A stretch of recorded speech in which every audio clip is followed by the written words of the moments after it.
This is the Palin Update on Saranet Radio. I'm Kevin Scholla. You have the same still spine and the moral courage of Washington and Lincoln and Martin Luther King. It is in you. It will sustain you as it sustained them. The always patriotic Sarah Palin features some patriotic music. A special episode of the Palin Update today. We are joined by a talented musician who just happens to be a longtime friend of Sarah Palin. And recently, Governor Palin recognized the patriotic music of Adele Morgan. We'll talk with Adele in just a moment. Amazing America with Sarah Palin continues to produce. A brand new Commonwealth Common Sense is coming up. And just ahead, our latest edition of Steel Resolve with Sarah Steelman. First, we welcome in Adele Morgan, whose music was recently featured on social media by Sarah Palin. The moving song, Strong for You. On a dresser beside her bed sits a picture of his smiling face. His words of love still fill her head, for they can never be erased. Adele Morgan, welcome to the Palin Update on Saranet Radio. How are you? I'm great. Thanks so much for having me. Well, we really appreciate you being here. And recently, Sarah Palin featured your great music online. She posted on Facebook your new video, Strong for You. Were you surprised by the recognition, or did she give you a heads up? Well, she was very kind, and she texted me and just asked me if it was okay if she shared it. So, I didn't think she had enough friends, though, to qualify her sharing it. Joke. That was a joke. I know. Those 90 million, whatever it's at, right? Yeah, she said, hey, can I share this? It was really great, and I was really excited, of course, to have her share it and honored, and to her 4 million followers. You know, whenever she posts music, I mean, it's just great stuff. Her cousin's band, Missing Stateside, we've heard from Madison Rising, which is a up-and-coming patriotic band, and then here you are. You just sound great. I mean, it's just great stuff all around, and the message, of course, the most important. And you see a theme here, obviously, with things that Palin supports, this patriotic music. And when posting your video, Palin wrote, "Please enjoy this uplifting tribute to all the brave fathers and mothers serving in our military. This song was written and sung by my good friend Adele Morgan, who I've known since elementary school. The video contains photos of military families, including my very own hero in uniform, my baby boy with his baby girl. Enjoy, and remember to keep our military families in your prayers. They sacrifice so much to protect our country." What gave you the idea, Adele, to include the photos in the video, and how did you come around to including Track and his little girl? Well, the reason I wrote the song to begin with, it's one of the songs on my children's album, Dance and Dream. And I wrote the song because my daughter is married to a Marine, and she has 2 little kids. In fact, Sarah and I have grandchildren that are only about a month apart. So she emailed me when she found out I was going to be a grandma and was making fun of me, actually. Ha ha, you're going to be a grandma. But now we're both grandmas. So we are, and we're loving it. But I wrote this song because my son-in-law was gone a lot, and I can see how much sacrifice the moms and the kids make, and the men and women who serve. So both sides of the story. And then I decided that, people would send me pictures of their families all the time and their kids. And I just thought this would be so great just to combine all of them and put them in a video with the song. And I'm such a visual person that it always helps, explain the song a little bit better. So we did that. And Track and I have kept in touch over the years. And he's been my little buddy since he was a youngster. And I was, first of all, just looking for dads that were in the military that had daughters, because that's the way it is with my son-in-law. He has a little girl, and now he's a little boy. But I wanted to just try to think of who I knew, and so I just texted Track and said, "Hey, you got any pictures of you and your daughter?" And so he sent one over, and I told him, I said, "I'll keep it on the DL. I won't tell anybody who you are," because he's kind of behind the scenes kind of guy. And evidently, he let his mommy see it. And so it was all right with him that we shared that he was in the video after all. So that's kind of the story behind that. Track taking after his dad a little bit, I guess, the behind-the-scenes man. Yep, he's the support. He's a support group. You know, you made that point to honor not only our brave servicemen and women, but also their families. And they are really heroes, too, for the sacrifices they make, aren't they? Yep, they sure are. And even the grandparents and the moms and dads, too, that are involved, because, you know, we very much have to be supportive of our daughter when he's gone. Now, a DVD is out now. Can you tell people how they can get their hands on it? Yeah, the DVD is out now. It's not quite up on my, it's actually here. So if they want to do it the old-fashioned way, they can message me. But we're going to have it on my website this week. And it's going to be up hopefully this week for everyone to purchase. But they can just message me on Facebook if they would like. And that website, Adele? Well, my website is adelemorgan.com. And so they can download the actual song on iTunes. They can buy the CD at Amazon, iTunes, and my website. You've known Governor Palin a long time. What can you tell us about her as a child when you were kids? I mean, was she always so nice and intelligent and athletic? And did all of this promise already shine through at a young age, as I'm sure yours did, being such a talented singer? Or were you just a couple of goofy kids and nobody knew that you were going to be so important later in life, the two of you? I think the latter. We had a lot of fun together. She and I were quite the jokesters, actually, and we have quite a few of those kind of stories. But no, I mean, she's always been very smart and very much a go-getter. We were both on the basketball team. We were on the Westella basketball team together. She was a freshman and I was a sophomore, and I was on the bench on varsity, and she got moved up on varsity, so we're both sitting next to each other, and we were just so humiliated because for pictures we had to wear the really ugly uniforms, and the rest of the starting five got to wear the nice ones. So in our yearbook, you can kind of tell that we were kind of missed because we had the ugly uniforms. That's great. But it's fun. We've had a lot of fun times together when we were growing up, and even when we were young moms, and I've just always appreciated her ability to wake up this country and the conservative movement and wake up the sleepy people that have not been involved in politics over the years. And so I appreciate all the things that her platform and that she stands behind, and what the Republican Party is really supposed to be standing behind. Listen, don't feel bad about the uniform thing. They did that to the guys, too. I remember, like freshman year, you'd get these old, shoot-around shirts that were just, Yep. worn and whatnot. And here are the varsity starters, the seniors, you got these brand-new uniforms. And you're like, oh, yeah, we'll get those in 2 years when they've already worn them.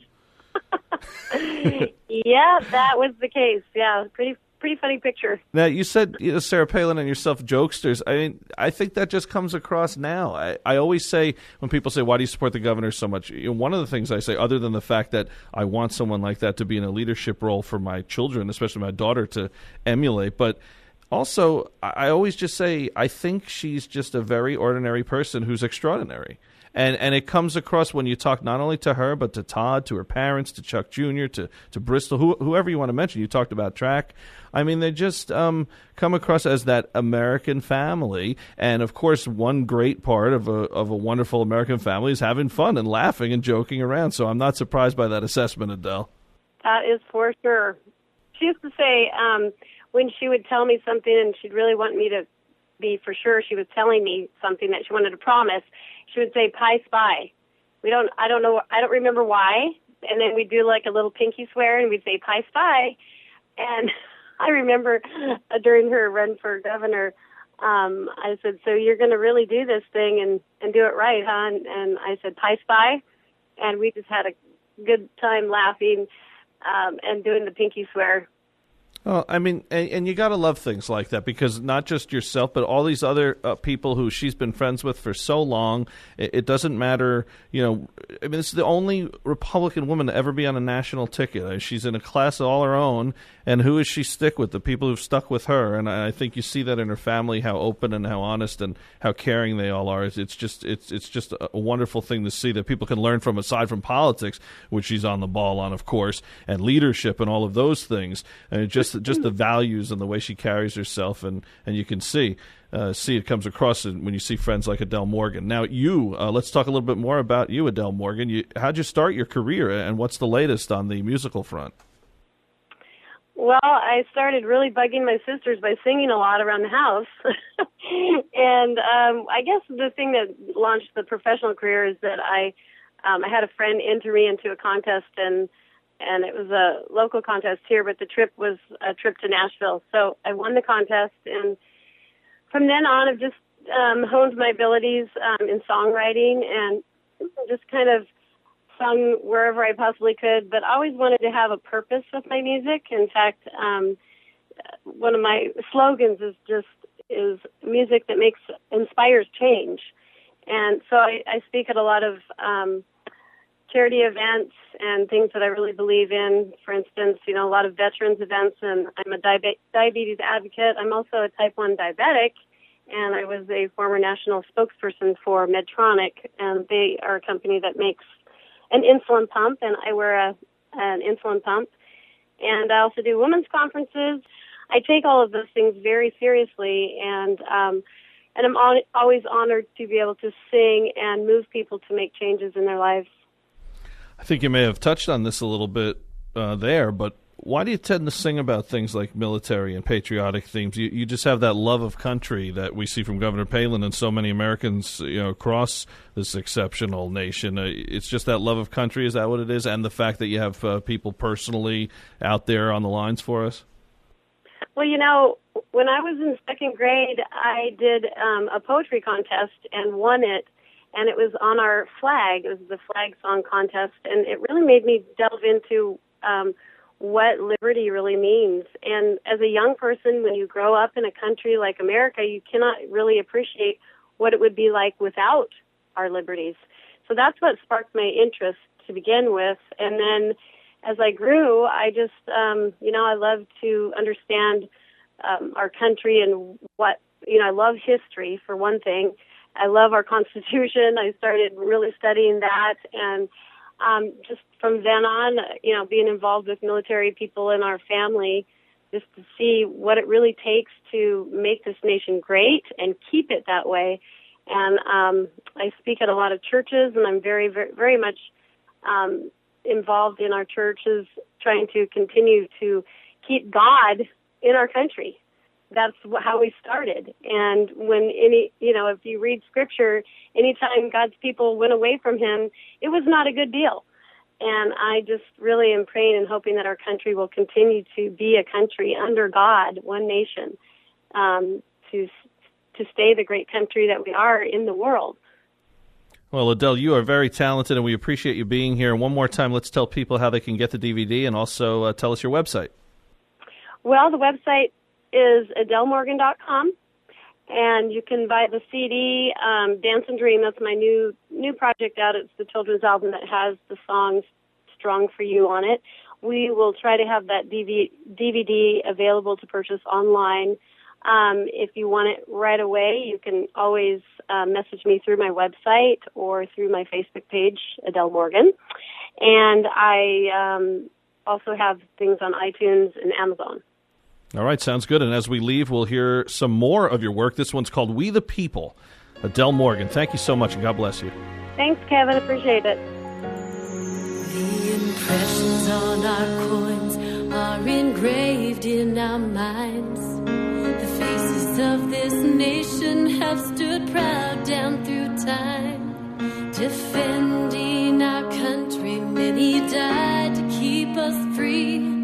We've spread the wings of freedom with dignity. There've been storm after storm, but we've seen them through. We've pledged our allegiance to the red, white, and blue. Visit AdeleMorgan.com. That's AdeleMorgan.com.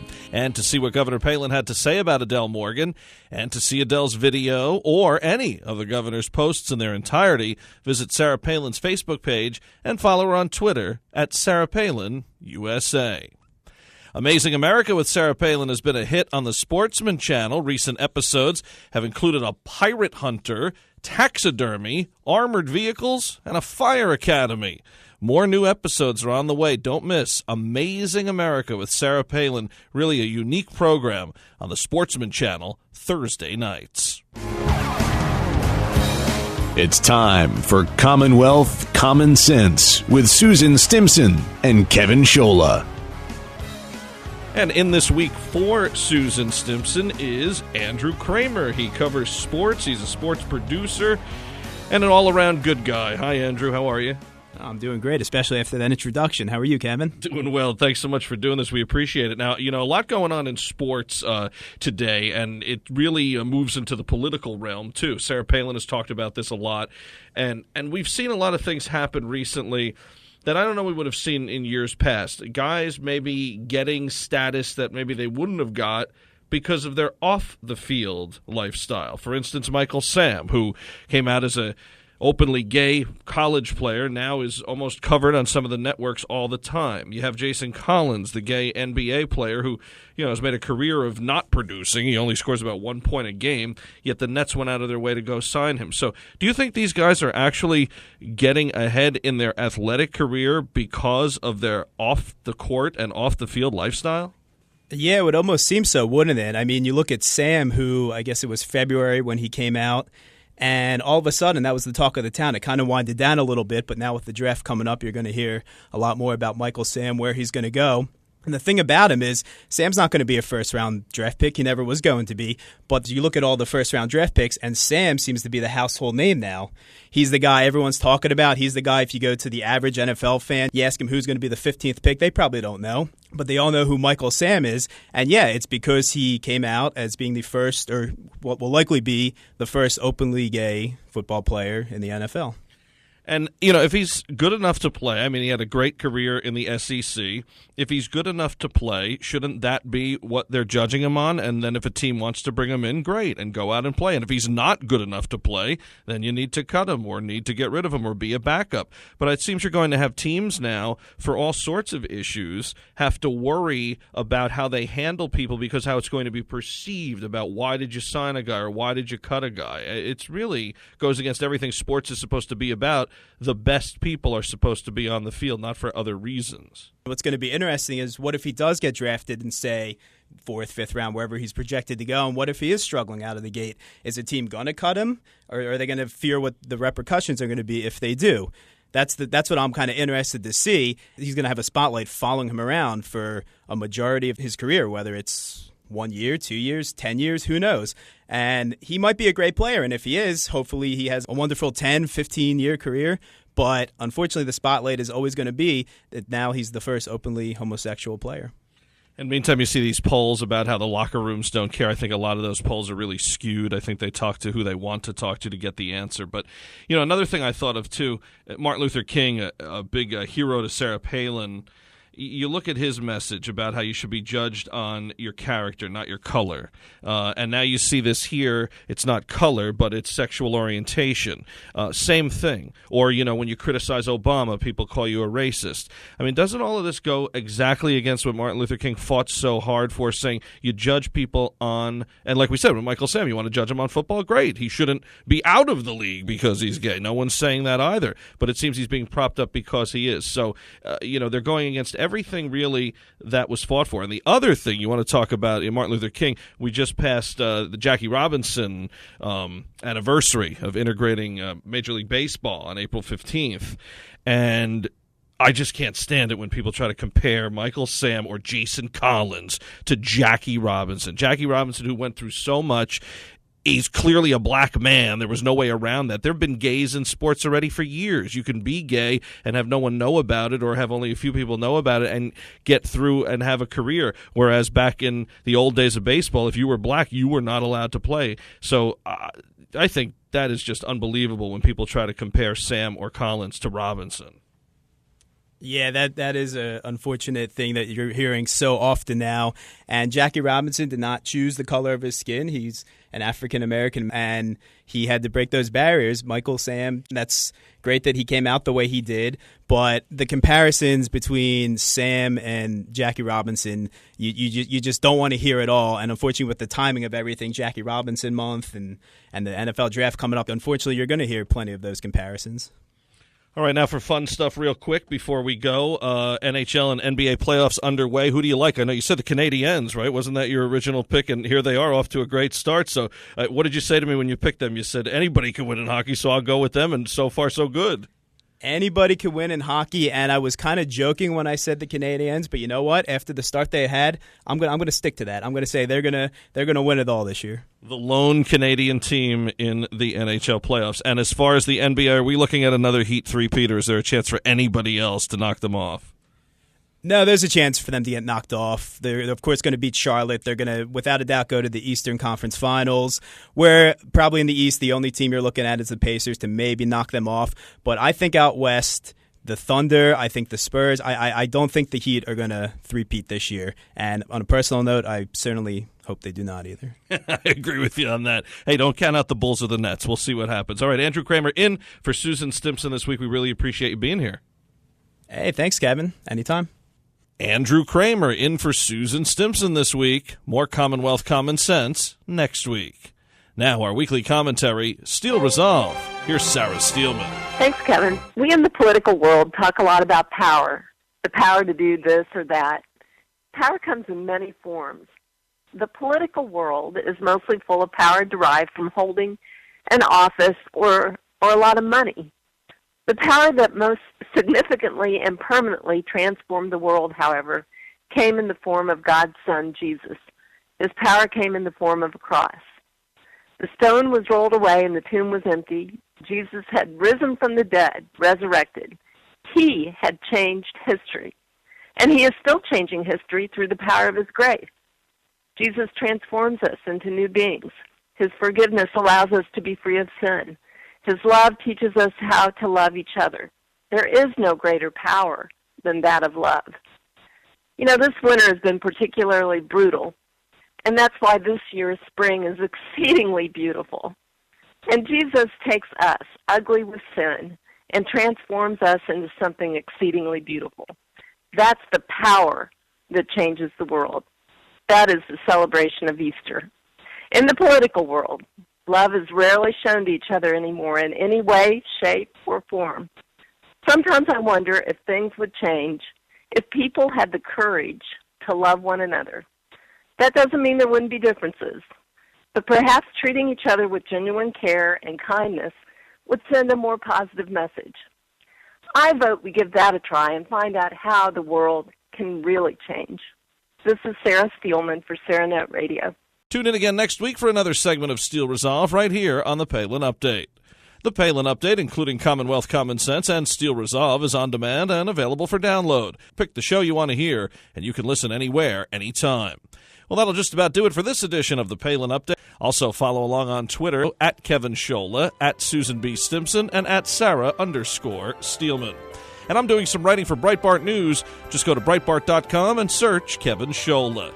We have some changes coming to SarahNet Radio in the coming weeks, all exciting and positive. Please stay tuned for the very latest. I want to thank Sarah Steelman, Susan Stimson, Andrew Kramer, and everyone here at SarahNet Radio. Thanks to Adele Morgan. And thank you for listening today. Please be sure to join us again next time for another edition of the Palin Update. I'm Kevin Scholla. Have a pleasant day.